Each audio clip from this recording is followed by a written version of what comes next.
Hey guys, welcome back to my channel and thanks for clicking. My name is Sandy Faith if you're watching me for the first time, and today I'm doing a requested video. Frida was asking on how to position your crochet when you're doing this hair. So the crochet that I'll be using is crochet number 6. I love this crochet so much, like the size and the hook, and then don't worry about the hair that you're seeing on my background. I'm still working on it because on my next video I'll be doing a giveaway. I'm celebrating. I'm so excited. You people allow me to reach the 1,000 subscribers. Now let's jump to what brought us here.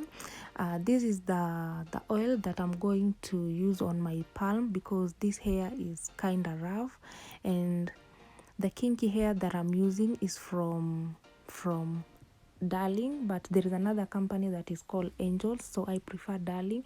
And before I begin, this is what I do. I hold the tips of my hair and then I fold it backwards,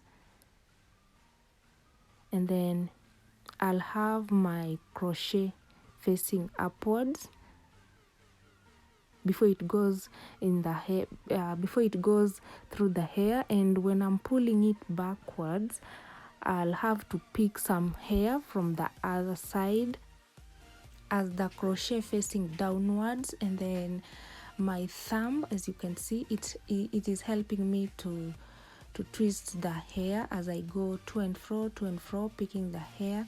And then I have other videos that I've done. If you want to know more about these locks, I'll leave the link in the description box below, so when you get some time you'll go and watch it. So I have a couple videos that I've done on how to fix these amazing locks on your hair or someone else's hair, and then I have another one on how to do the ombre one, that is mixing different colors.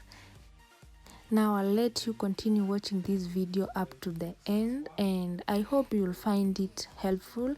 If yes, don't forget to share it with a friend, give me a thumbs up, subscribe to my channel because it keeps me going, and also turn on the notification bell on so that you won't be missing any video that I'll be uploading.